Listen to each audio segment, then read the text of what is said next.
Welcome back ناظرین، programme ہماری بھی سنو میں بدر منیر چودھری حاضر خدمت ہے، اور بڑا ہی حساس اور اہم سوال آج کا کہ متحدہ پاکستان یا آزاد بلوچستان. اور جب ہم بلوچستان کی بات کرتے ہیں تو پھر وہ دکھ تازہ ہو جاتا ہے کرنل صاحب کہ ایسٹ پاکستان، مشرقی پاکستان ہم سے الگ ہوا. پروگرام میں گفتگو سے پہلے ہم نے یہاں جو ٹورانٹو میں پاکستانی کمیونٹی ہے، ہم نے اس سے یہ سوال کیا کہ بلوچستان کے بارے میں وہ کیا سوچتے ہیں، کیا بلوچ جو عوام ہیں ان کو ان کے حق سے محروم رکھا جا رہا ہے، یا واقعی کوئی آزادی کا نعرہ جو بلند ہو رہا ہے.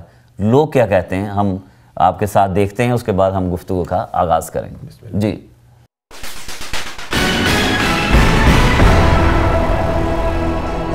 نہیں، آلریڈی ہم نے اپنا ایک بازو جو ہے گوا دیا ہے. یہ اپنا پالیٹیشنز جو ہیں they have to make the major role, کیونکہ جو میں پچھلے 1-2 مہینے سے جو پروگرام دیکھ رہا ہوں اس میں اپنا جو ہے آئی واز ویری ہرٹڈ کہ اپنا جو پارٹیشنز جو ہیں وہ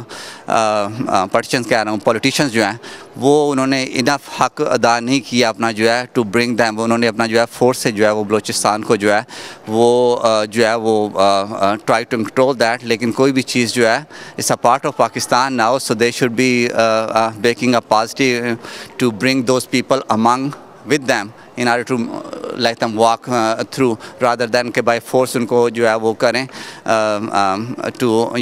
to make them to come into the Pakistan. That's not the way. سر وہ پنجابی کے خلاف ہو کے نعرہ لگ گیا نا، جیسے جی ایم حاضر کا نعرہ لگ گیا تھا، تو ویسے ہی بلوچستان میں بھی وہ بلوچیوں کا بلوچ ہے، کہتے ہیں ہمارے پختون، کہتے ہیں ہماری اپنی کنٹری ہے پختون نا، تو وہ کہتے ہیں that you go back to Punjab. اچھا، بلوچستان کو پاکستان کا حصہ رہنا چاہیے؟ Of course Balochistan is beautiful part of Pakistan. وہ بالکل پاکستان کیوں نہیں سر، اپنا پاکستان. 4 تو صوبے ہمارے اور وہ بھی آپس میں بس لڑ رہے ہیں. اللہ پاک خیر کرے خدا تعالیٰ. دیکھیں، ہم ایک تجربہ کر چکے ہیں پہلے، یہ 1971 میں مشرقی پاکستان کے ساتھ یہی ہوا ہے جو کہ بلوچستان کے ساتھ ہو رہا ہے. اب میں یہ کہوں گا کہ ان کو ہر صورت میں ان کو حقوق ملنا چاہیے. وہ پاکستانی ہیں.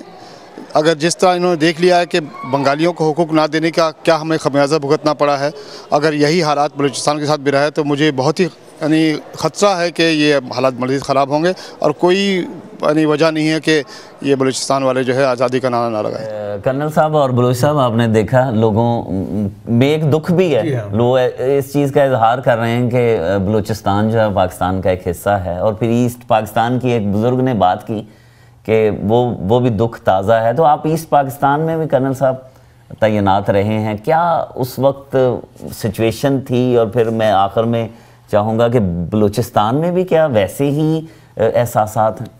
ایسٹ پاکستان جو ہے اس میں تو یہ حال تھا کہ وہاں کے لوگوں نے پاکستان بنایا تھا اور ان کو پاکستان سے بہت سخت لگاؤ تھا. مگر پرابلم یہ ہوئی کہ ان کے ساتھ پہلے دن سے ہی ایک قسم کا کلونیل ایٹیچیوڈ بنا گیا. اور اس کی وجہ یہ ہوئی کہ جو بیوروکریٹس تھے، انفارچونیٹلی ہندوستان کی اوور آل سروس میں بہت کم بنگالی جو تھے، مسلمان بنگالی جو کہ ٹاپس پر تھے، ود دا رزلٹ کہ کوئی آپ کو ڈپٹی کمشنر سیکرٹری لیول کا کوئی آدمی تھا ہی نہیں. تو اس سے یہ ہوا کہ پنجاب سے لوگ پوسٹ ہوئے. آپ یہ خیال کریں کہ جب پاکستان بنا ہے تو جتنے سیکرٹریز تھے، آپ حیران ہوں گے، پنجاب کے بھی لوگ کم تھے. سیکرٹریز تھے سارے کے سارے سینٹرل گورنمنٹ میں یو پی کے تھے. اچھا، امیگرنٹس. اور ایک آدمی تھا پنجاب کا، Aziz Ahmed, he was made chief secretary of Bengal. اب یہ بھی آپ دیکھ لیں، یہ پالیسی دیکھیے، ان کو یہاں رکھتے مگر وہاں بھیج دیا انہوں نے. تو وہاں میں نے دیکھا ایٹیچیوڈ جو تھا بیوروکریٹس کا، وہ ایسا نہیں تھا کہ آپ کہیں کہ they were trying to be a part of the country. They always thought کہ ہم as a rulers ہیں. اور وہ دین لوگوں کی آنکھوں میں ریزنٹمنٹ تھی، وہ کچھ کہتے نہیں تھے مگر دل میں تو کرتے رہتے تھے. اور یہ میں نے فیل کیا خود 1960 میں جا کر. میں نے اس کے اوپر ایک پیپر بھی لکھا تھا جو میں نے سبمٹ کیا کہ بھئی یہ حالت یہ ہے کہ یہ لوگ اب میرا خیال ہے زیادہ دیر ہمارے ساتھ نہیں رہ سکتے. آپ نے آرمی کے اعلیٰ حکام کو بھیجا؟ ہاں، مگر وہ ہر چدر کان نمک رفت نمک شد. اچھا، وہی حال ہوا. کیونکہ وہ کہنے لگے ان کو اسلام پڑھائیے. اب اسلام ان کو کیا پڑھائے؟ میں نے ان کو بتایا کہ ہم سے زیادہ اچھے مسلمان ہیں، 5 وقت نماز پڑھتے ہیں. شام کو آپ بوڑھی گنگا میں جائیں تو دریا میں عین شام کا وقت ہوتا ہے، کشتی میں فیملی ہیڈ کھڑا ہوا ہے اور نماز لیڈ کر رہا ہے اپنی فیملی کی. پاکستان میں یہ نہیں ہوتا. اور یہ ہے کہ وہ اچھے مسلمان تھے. پرابلم یہ تھی کہ ہم نے ان کے ساتھ ایک تو ان کو جو ریسورسز تھے ان کو یہ فیل ہی نہیں ہونے دیا کہ بھئی ہم آپ کے ریسورسز لے رہے ہیں اور آپ پہ خرچ کر رہے ہیں. صحیح. جتنا وہ تھا آپ کا ارننگ اس کی جوٹ کی وہ ساری آتی تھی فورن ایکسچینج میں. وہ سارا فورن ایکسچینج استعمال ہوا ڈیفنس میں اور پنجاب کے اندر. ہم نے ان کو احساس محرومی کیونکہ جب میں وہاں گیا ہوں وہاں حالت یہ تھی کہ ڈھاکہ کے اندر بھی سڑکیں پکی نہیں تھیں, کوئی ٹریفک لائٹ نہیں تھی. ایوب کا زمانہ تھا وہ. ہاں, اور چٹاگانگ کا بھی یہی حال تھا. ہمارے سامنے تھوڑی بہت انہوں نے چھاونیاں بنی ہوئی تھیں 3-4 ایٹسٹرا, مگر جو ڈھاکہ کی حالت تھی وہ تو مطلب ہے کہ ایسی تھی کہ جیسے آپ کسی لٹرلی پریمیٹیو جگہ جا رہے ہوں, کھڈے سڑکوں کے اندر ایٹسٹرا, اور کاریں بہت کم تھیں. تو یہ آدمی فیلنگ ہوتی تھی کہ یہ لوگ جو ہیں ان کو احساس محرومی دیا. احساس محرومی بہت زیادہ تھا ان کو. کرنل صاحب کتنا دکھ ہوا جب ایسٹ پاکستان کا اعلان سنا کہ یہ اب الگ ہوگا؟ بھئی وہ تو ہم رو پڑے. ایسٹ پاکستان کا جو ہوا اس کے بعد یہ ہے کہ لٹرلی وہ ایسی چیز تھی کہ انسان سوائے رونے کے کچھ کر نہیں سکتا تھا انسان. اور وہ سارا ہوا ہے gross mishandling by army and Bhutto. اس میں تو کوئی شک نہیں ہے, whether somebody likes it or not. یہ بالکل ایسے تھا کہ بھٹو صاحب چاہتے تو پاکستان بچ سکتا تھا, مگر چونکہ ان کو خواہش تھی کہ میں کچھ بنوں تو وہ ایسے حالات انہوں نے کنٹینیوس 1 by 1 کر دیے, ٹریپ ہوتے گئے کہ then we lost it actually. اور پھر یہ ہے کہ اس کے اندر یہ باتیں آ رہی ہیں India didn't want to intervene. India نے بڑی ریلیکٹنٹلی انٹروین کیا اس کے اندر. اور میں مجیب الرحمان سے خود ملا ہوں ایک دفعہ. اچھا. اور وہ مطلب ہے کہ ہی واز ٹوٹل 100% پاکستانی. مجھے ایک دفعہ یاد ہے کہ یہ جب ان کا ٹرائل ہو رہا تھا اس کے اندر اگرتلہ کانسپریسی کے اندر, تو وہاں کے جو پریزیڈنٹ تھے ملٹری کورٹ کے اس وقت تھے بریگیڈیئر رحیم الدین, بعد میں جنرل بن گئے. تو انہوں نے مجھے بتایا کہ مجیب نے ایسے چھاتی پر ہاتھ مار کر کہا کہ پاکستان ہم نے بنایا ہے. اچھا. کہتا ہے کوئی مجھے بتا دے مائیکل لال ویسٹ پاکستان کا, میں کہتا ہے کلکتے سے سائیکل پر گیا ہوں just to have a meet Quaid Azam. اچھا. میرے پاس پیسے نہیں تھے, میں ٹرین میں جاتا. تو ان کی تو محبت یہ تھی, تو آپ نے ان کو ڈرائیو کر دیا, دیوار کے ساتھ لگا دیا. امتیاز بلوچ صاحب, بڑی افسوسناک اور دکھ بھری کہانی ہے پاکستان کی. آپ کیا سمجھتے ہیں بلوچستان میں ویسی سچویشن ہے یا کچھ فرق ہے؟ میں پہلے آپ کا شکریہ ادا کرتا ہوں کہ آپ نے ہمیں موقع دیا اس پروگرام میں.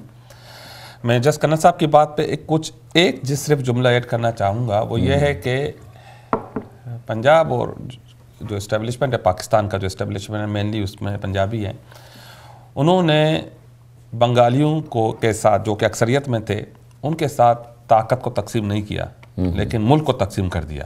ان کو انہوں نے ایسے لگا کہ کوئی جسم کا ایک جو ایمپیوٹیشن ہوتا ہے, ایک ہاتھ پیر کا خراب ہو گیا, کاٹ کے پھینک دیا. اس طرح انہوں نے بنگالیوں کو علیحدہ کر دیا. پھر یہیں سے میں بلوچستان کے مسئلے کو اٹھاؤں گا. بنگالیوں نے 70s میں 6 پوائنٹس اٹھائے تھے. 6 پوائنٹس ان کے تھے, جھوٹ کا رائٹ تھا, لینگویج رائٹس تھے, صوبائی خود مختاری وغیرہ وغیرہ وغیرہ. اسلام آباد نے ان 6 پوائنٹس کو بھی نہیں مانا. اس کے مقابلے میں انہوں نے ٹکا خان کو بھیجا, جس نے وہاں پر علل اعلان کہا کہ مجھے زمین چاہیے, لوگ نہیں, لینڈ ناٹ پیپل. اور اس کے بعد انہوں نے وہاں پر مساکر شروع کیا, جنوسائیڈ کیا وہاں پر. اقوام متحدہ نے ایک مرتبہ صرف, نہ اس سے پہلے کیا تھا نہ آج تک انہوں نے کیا. انہوں نے سیف ہاؤسز بنائے, ابارشن کلینکس, جہاں پر عورتوں کو جو ہے انہوں نے جو بچے ڈیلیور کر رہے تھے پاکستانی فوجیوں کے ریپ کی وجہ سے, اس کے بعد آج تک اقوام متحدہ نے اس قسم کے سیف ہاؤسز نہیں بنائی. یہ ہے ہمارے فوجیوں کی حرکتیں اور ان کا ہسٹری.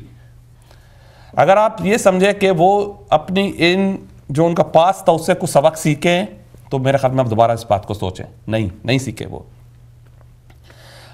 ابھی یہاں پر جو ہے وہ بلوچستان میں 62 سال سے جو ہو رہا ہے وہاں پر, اور اس کے بعد ابھی فارچونیٹلی انفارچونیٹلی امریکنز نے جو ہے وہ ایک قرارداد پیش کر لی, تو